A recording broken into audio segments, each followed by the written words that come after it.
Welcome to Monika tutorial classes. हम कर रहे हैं +1 की बिजनेस स्टडीज़ का second chapter, classification of business activities. तो क्या है ये? इसमें मैंने कल आपको बताया था कि हम क्या पढ़ते हैं। इंडस्ट्री दो टाइप की हम मेन एक्टिविटी मानकर चलते हैं। पहली थी हमारी इंडस्ट्री एंड सेकेंड वर्ड था कॉमर्स। तो पहला जो हमने पढ़ा इंडस्ट्रीज़ को, हमने उसमें 3 टाइप की अपनी इंडस्ट्रीज़ के बारे में पढ़ा था। आज हम बात करेंगे कॉमर्स के बारे में। कॉमर्स हमारी क्या चीज़ है? कॉमर्स हमारे पास है एक, अगर हम ये कह सकते हैं कि इन सारी एक्टिविटीज़ हैं हमारी, एक सम है एक्टिविटीज़ का, जो कहाँ से शुरू हो रही हैं हमारी, जो प्रोडक्शन से स्टार्ट होकर और कंज्यूमर पर जा रही है, वो हमारी क्या चीज़ें हैं? कॉमर्स हैं। इसमें हम जितनी भी वस्तुएं का चेंज करते हैं, आदान प्रदान करते हैं, और जितनी भी हमारी ये बाधाएं आती हैं, जितनी भी ऑब्स्टिकल्स आती हैं, हिंड्रेंसेस आती हैं, place, time, risk, finance, information, इन सब को आपको ध्यान रखना है। ये हमारी क्या है? कॉमर्स है। मतलब आप इन शॉर्ट ये कह सकते हैं कि जो कॉमर्स है वो उन सब एक्टिविटीज़ का योग है जो उत्पादन से लेकर एक कंज्यूमर तक पहुंचाने के लिए करनी पड़ती है, जो कंज्यूम होने वाली जगह तक, वो हमारी क्या चीज़ होती है? कॉमर्स होती है। कॉमर्स के 2 पार्ट्स होते हैं, कौन कौन से? एक ट्रेड और एक ऑक्सिलरीज टू ट्रेड, व्यापार और व्यापार के सहायक। अब व्यापार क्या चीज़ है? हमने पढ़ा था ना बिजनेस में, क्या चीज़ है ये? अगर आप कोई भी बात करते हैं कि प्रॉफिट अर्न करने के उद्देश्य से अगर आप कोई भी वस्तुओं को, गुड्स को अगर आप सेल परचेज़ करते हैं, तो वो आपका क्या कहलाता है? व्यापार कहलाता है। तो एक किस्म से हम ये कह सकते हैं, it refers to purchase and sale of goods और सर्विसेज विद प्रॉफिट मोटिव, कि प्रॉफिट अर्न करने के लिए अगर आप वस्तुओं को सेल परचेज़ कर रहे हैं तो उन्हें आप क्या कह रहे हैं? व्यापार। ये छोटी छोटी दुकानें भी हो सकती हैं, बड़ा बिजनेस भी हो सकता है, ज़रूरी नहीं है कि ये बहुत बड़े लेवल का ही होगा, नहीं, कैसा भी हो सकता है, छोटा भी हो सकता है और बड़ा भी हो सकता है। अब छोटा बड़ा कैसे होगा, उसके नाम अलग हो जाएंगे बस थोड़े से, उनको हम पढ़ते हैं। देखिए, 2 तरीके का हम मेन मानते हैं व्यापार भी। क्या है? एक देसी और दूसरा विदेशी। देशी व्यापार, जिसे आप होम ट्रेड भी कहते हैं, क्या होता है? अगर आप जो भी सेल परचेज़ कर रहे हैं वो एक देश की सीमा के अंदर ही होता है, तो उसे आप क्या कहते हो? देसी व्यापार, होम ट्रेड। अगर लेकिन जैसे अब हम इंडिया में रह रहे हैं, तो इंडिया के अंदर अंदर आपने कहीं भी बिज़नेस किया, वो आपका देसी है। लेकिन अगर आप इंडिया से बाहर चले गए तो फिर वो आपका क्या बन गया? विदेशी व्यापार। अब जो होम ट्रेड है, होम ट्रेड में भी आगे 3 लेवल के आ जाते हैं, एक लोकल, एक स्टेट लेवल का, एक आपका क्या हो गया? नेशनल लेवल का। तो लोकल ट्रेड की अगर हम बात करते हैं तो हम ये कह सकते हैं ये एक विलेज में भी हो सकता है, एक टाउन में हो सकता है और एक डिस्ट्रिक्ट तक भी हो सकता है। कैसे? जैसे हम हिसार में रह रहे हैं तो हिसार की हिसार में ही माल बेचना खरीदना हमारा क्या है? ये हमारा लोकल ट्रेड है। अब इसमें चीज़ें कौन कौन सी आती हैं? ज़्यादातर इसमें डेली रूटीन की आइटम्स आती हैं जो एक किस्म से जल्दी ख़राब हो सकते हैं, जैसे ताज़े फल, मिठाइयाँ, दूध, सब्जियाँ। ये क्या है हमारा? ये डेली रूटीन की चीज़ें हैं ना, आप इन्हें बहुत ज़्यादा देर तक तो नहीं रख सकते क्योंकि ख़राब होने का डर रहता है। तो ये क्या है? लोकल ट्रेड, जिसको आपने सिर्फ एक डिस्ट्रिक्ट की सीमा में किया। एक गांव में भी कर सकते हो आप, आसपास जैसे कोई गांव है तो उसमें सिर्फ आपने किया, वो भी वही हो गया। स्टेट ट्रेड, स्टेट ट्रेड हमारा क्या है? अब आप थोड़ा सा ऊपर उठ गए, लोकल ट्रेड से आप ऊपर उठ गए, कहाँ पे चले गए? अब आप एक ज़िले से दूसरे ज़िले के बीच में, जैसे हिसार से हम कहाँ चले जाएं? रोहतक, है ना? हिसार से हमने रोहतक में माल बेचा तो वो हमारा क्या है? राजस्थान। हिसार से हमने फतेहाबाद माल बेचा, खरीदा, वो हमारा क्या है? स्टेट। हरियाणा की, हरियाणा में ही हमने एक ज़िले से दूसरे ज़िले में बेच दिया। ज़्यादातर ये क्या होती हैं? अनाज, दालें, बर्तन वगैरह। तीसरा फिर हमारा कौन सा आ जाता है? इंटरस्टेट। इंटरस्टेट हमारा क्या है? एक किस्म से एक स्टेट से दूसरे स्टेट में। अब हरियाणा में हम पंजाब को माल बेच रहे हैं, हिसार से हम दिल्ली माल बेच रहे हैं, तो क्या हुआ? वो इंटरस्टेट हो गया ना, क्योंकि हिसार हमारा कहाँ है, हरियाणा में, दिल्ली अपनी एक अलग स्टेट है। तो अगर हिसार से दिल्ली माल जा रहा है तो वो हमारा क्या हो गया, इंटरस्टेट हो गया। क्लियर हो गया। और इंटरस्टेट में जो भी आपका ये है इंटरस्टेट है या कैसे भी है आपका, तो इसको आप दो तरीके से और भी दिखा सकते हो। इसमें आप ये कह सकते हो होलसेल ट्रेडर भी होते हैं और रिटेल भी होते हैं। होलसेलर कौन होता है, ये नाम आपने सुने हुए हैं। आप कहते हो ना हमने होलसेलर से माल ख़रीदा, हमने रिटेलर से माल ख़रीदा। क्या है ये होलसेलर रिटेलर? होलसेलर जो बहुत सारे बल्क में माल बेचता है, बहुत सारी मात्रा में माल बेचता है। और जो रिटेलर होता है वो थोड़ी थोड़ी में होता है, इसके पास कई सारी वैरायटी होती है। होलसेलर के पास क्या होता है, ज़्यादातर एक या दो टाइप का माल होगा, लेकिन क्वांटिटी बहुत ज़्यादा होती है। जबकि रिटेलर के पास आम तौर पे अगर एक दुकान है हमारे कहीं पे भी आसपास और उसमें कई टाइप का माल रखा है, तो वो हमारा क्या है, रिटेल का है। आपने उससे 1 पीस 2 पीस 4 पीस इतने ही खरीदने हैं। लेकिन अगर बहुत ज़्यादा खरीदने हैं तो आप कहते हैं होलसेलर के पास चलते हैं, वो हमें सस्ता भी देगा, है ना। तो वो चीज़ आ जाती है। अब ये तो हुई हमारी देसी व्यापार की बात, होम ट्रेड की बात। अब आते हैं फ़ॉरेन ट्रेड की तरफ। फ़ॉरेन ट्रेड में भी मैंने बताया, एक देश से दूसरे देश में माल भेजना, वो हमारा क्या है, फ़ॉरेन ट्रेड है ना। जैसे इंडिया से बाहर हमने माल बेचा तो वो हमारा फ़ॉरेन ट्रेड है। लेकिन उसके भी टाइप्स हैं। क्या क्या हैं टाइप्स उसकी? पहला है इम्पोर्ट ट्रेड, आयात व्यापार। आयात व्यापार में क्या है कि अगर हम अपने देश में बाहर से माल मंगवाते हैं, अब हम इंडिया में बाहर से माल मंगवा रहे हैं, हमने चाइना से मंगवाया, हमने इटली से मंगवाया, वो हमारा क्या है, इम्पोर्ट ट्रेड। जैसे जो हम कहते हैं कि इंडिया जो है वो ईरान से क्या लेता है, पेट्रोलियम वगैरह लेता है, तो इसे भारत के लिए क्या कह रहे हैं, इम्पोर्ट। अब भारत बाहर माल बेचेगा तो उसे क्या कहेंगे हम, एक्सपोर्ट। ठीक है। तो जैसे जो हम कॉटन हमारे हैं, कपड़े, चाय, जूट, ये सारे हम सेल करते हैं बाहर, तो इसके लिए हमारा क्या है, वो एक्सपोर्ट है। एक होता है एंटरपोर्ट। एंटरपोर्ट क्या होता है, हमने बाहर से माल मंगवाया, हमने उसे अपने पास नहीं रखा, फिर हमने किसी और देश को माल बेच दिया, तो वो क्या है, एंटरपोर्ट। कि एक देश से मंगवा के किसी दूसरे देश को माल बेचना, वो हमारा क्या होता है, एंटरपोर्ट होता है। ठीक है। तो आपको क्लियर हो गया होगा आई थिंक कि ट्रेड हमारा है क्या चीज़।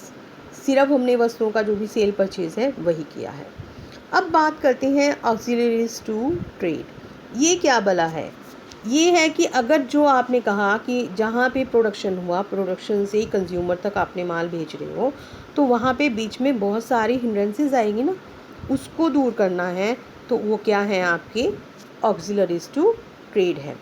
अब उसके लिए क्या क्या चीज़ें हमारी करेंगे हम, देखिए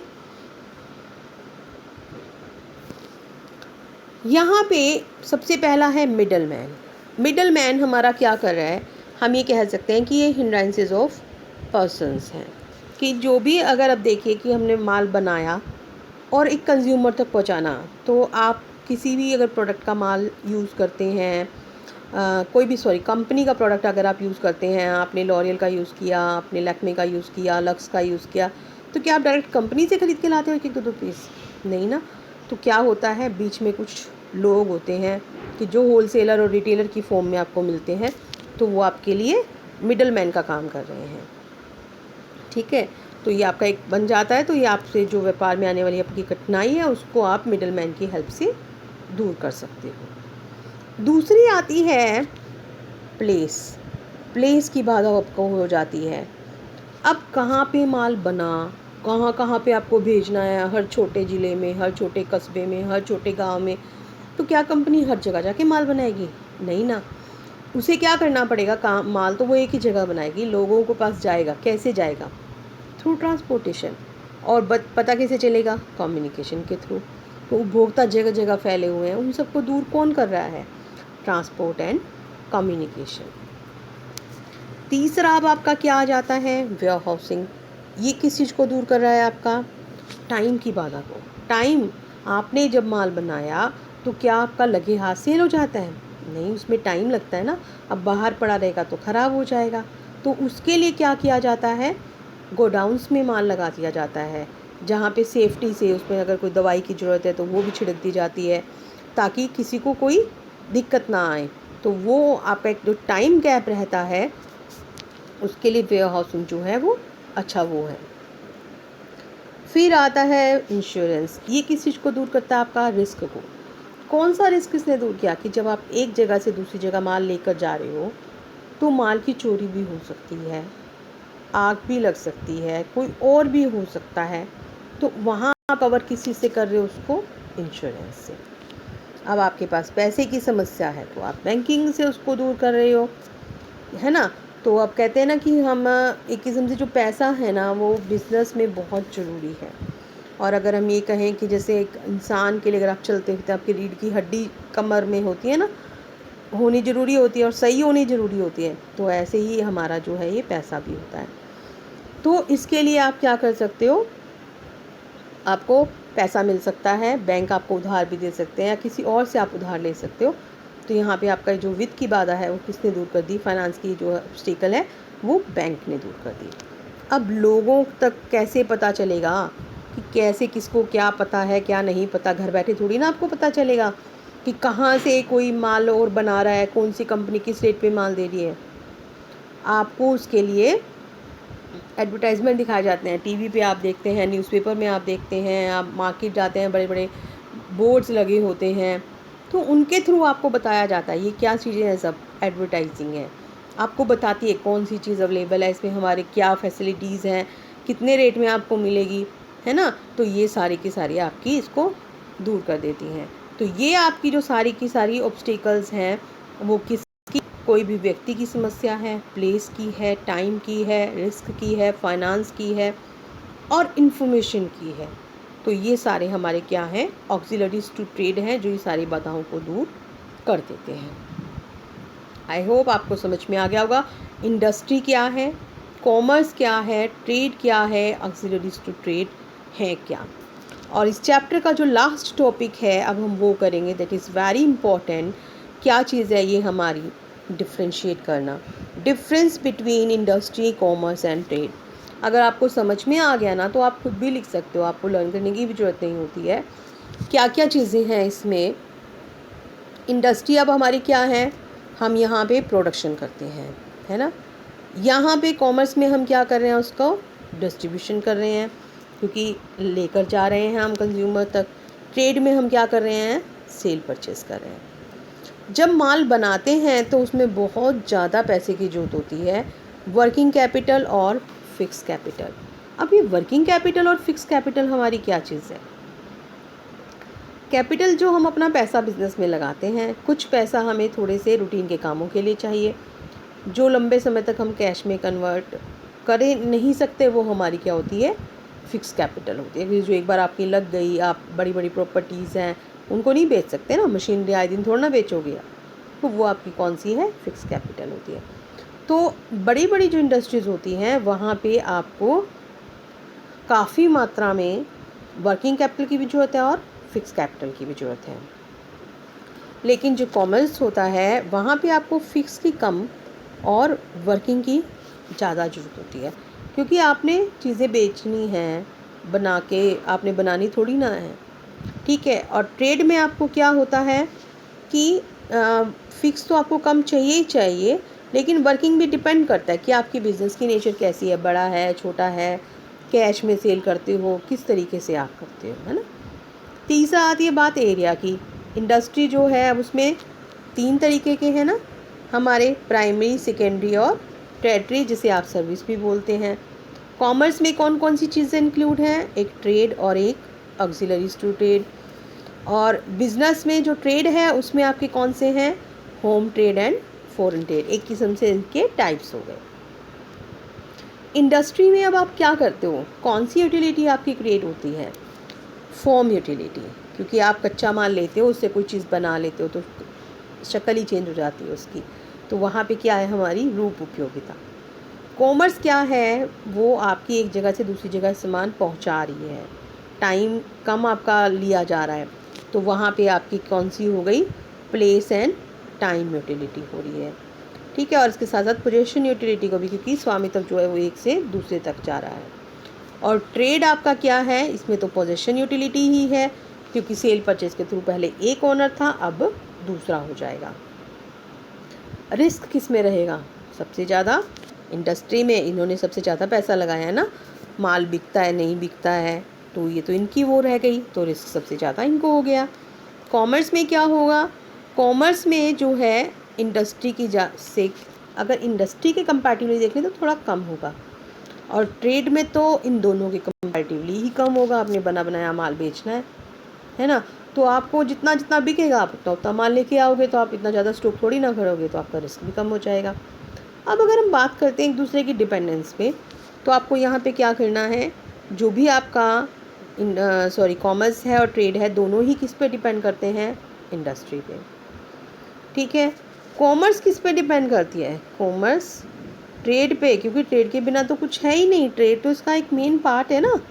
और ट्रेड क्या है, ट्रेड अगर नहीं है तो ना तो कॉमर्स है और ना ही इंडस्ट्री, क्योंकि इंडस्ट्री भी सिर्फ माल बना बना के क्या करेगी जब तक उसको सेल परचेज़ नहीं करेंगे। तो तीनों ही आपस में एक दूसरे पर बहुत ज़्यादा डिपेंड है।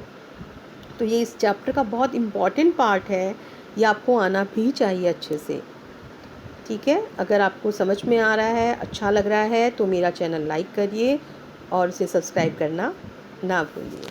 Thank you.